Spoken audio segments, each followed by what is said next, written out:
Bonjour à tous, c'est Eric de Neken et dans cette vidéo, je vais vous présenter un holster pour étui de couteau. Donc étui que je porte actuellement et qui, à l'aide d'un simple système à vis et de pression, je peux donc libérer l'étui, le faire pivoter grâce à la vis et retirer le couteau plus facilement.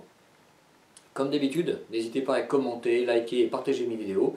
Les prochaines traiteront encore d'étuis de couteau car j'en ai reçu plusieurs de différentes formes, ce qui va me permettre de vous montrer différents types d'assemblage. Je vous dis à bientôt pour les prochaines. Voici les différentes pièces donc, qui vont composer l'étui. Ici il manque bien sûr les sangles qui seront découpées par la suite. Attention ici, donc petit piège, j'ai fait un trou à l'emporte-pièce rond pour éviter de poursuivre cette ouverture, car ici le cuir est assez épais. Si on le plie, il risquerait de se déchirer dans la continuité de la pince. Donc j'ai fait un petit trou à l'emporte-pièce rond. Également ici j'ai un soufflet qui est plus large que ceux que je réalise d'habitude. En général je suis plutôt dans les 7-8 mm. Ici je suis passé à 12 car on va avoir un trou ici qui va nous permettre de laisser passer une vis à reliure de type vis Chicago, on va dire, c'est la même chose mais plus long, qui va me servir d'axe de rotation pour faire pivoter l'étui dans le holster.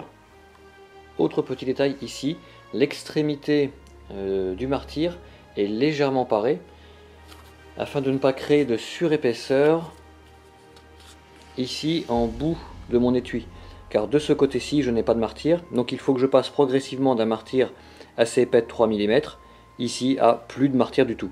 Donc si je n'avais pas paré, je me retrouverais de ce côté avec une énorme marche et donc un trou juste ici au niveau de ma couture.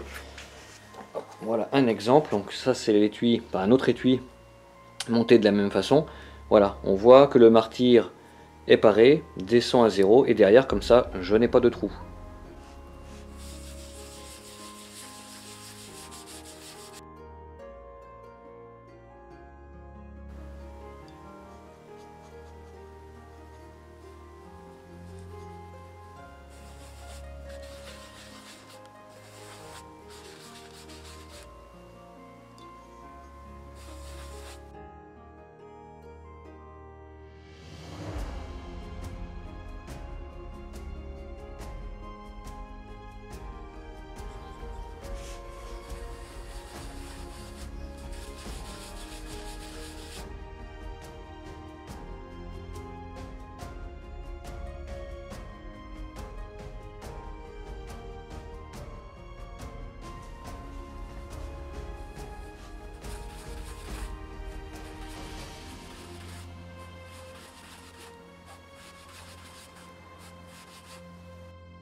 La tranche supérieure a été abacarée. Je vais maintenant la teindre, mettre de la gomme arabique et astiquer.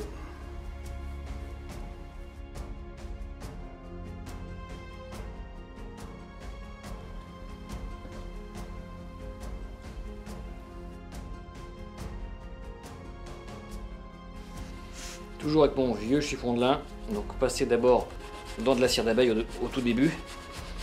Ça permet de le protéger et de faire un meilleur lustrage.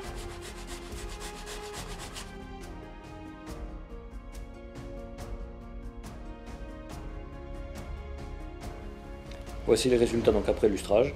Voilà, on obtient vraiment une tranche toute lisse, brillante, bien arrondie. De la même façon, j'ai teint et travaillé les tranches donc sur la pièce support de mon holster. Je vais maintenant réaliser mon guide de couture. Donc attention ici. Je vais avoir un trou donc pour faire passer ma vis à reliure. Donc je pourrais éventuellement faire mon fermoir partout, ça c'est pas un problème, parce que de toute façon il restera décoratif. Mais il ne faudra pas que je griffe autour de cette zone.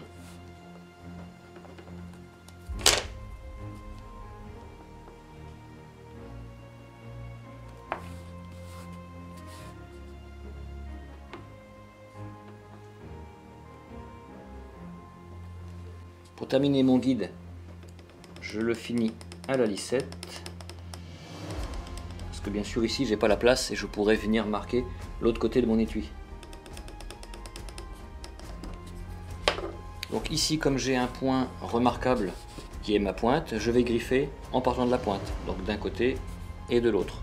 Bien sûr en me rappelant qu'ici j'aurai un trou donc pour ma vis à reliure. Donc là je griffe en molette de 8.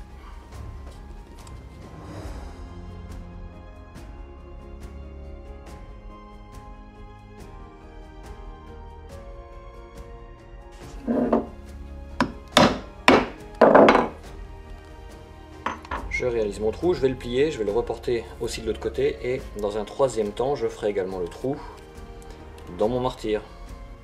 Comme ici je vais mettre ma fleur au contact du billot, donc je mets un martyre pour éviter de la marquer. Et maintenant le tour du martyre.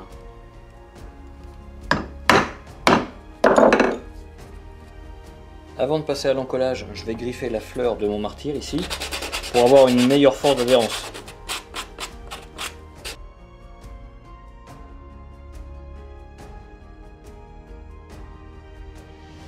Et maintenant je vais tout encoller.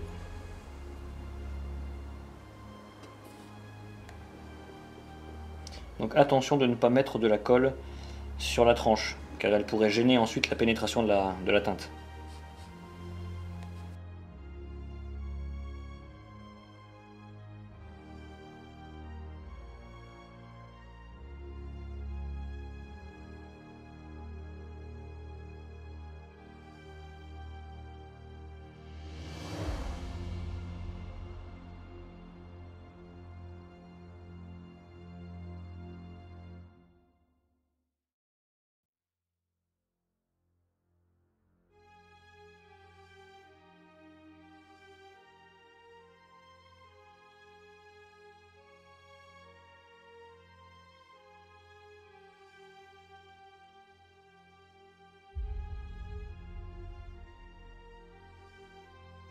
C'est parti pour la couture.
Je viens de taper les coutures à l'aide du marteau ivoire en positionnant sur le granit. Je vais maintenant rentrer les extrémités des fils que je viens de couper à l'aide d'un petit peu de colle vinylique et de la laine ronde. Donc je vais faire ça à tous mes arrêts.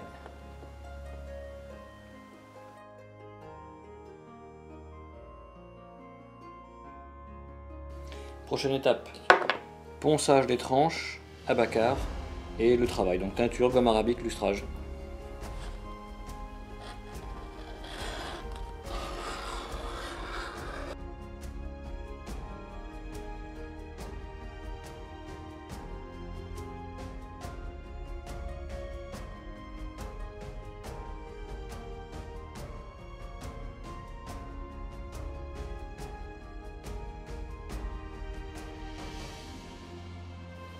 Je perce également donc la pièce principale de mon holster.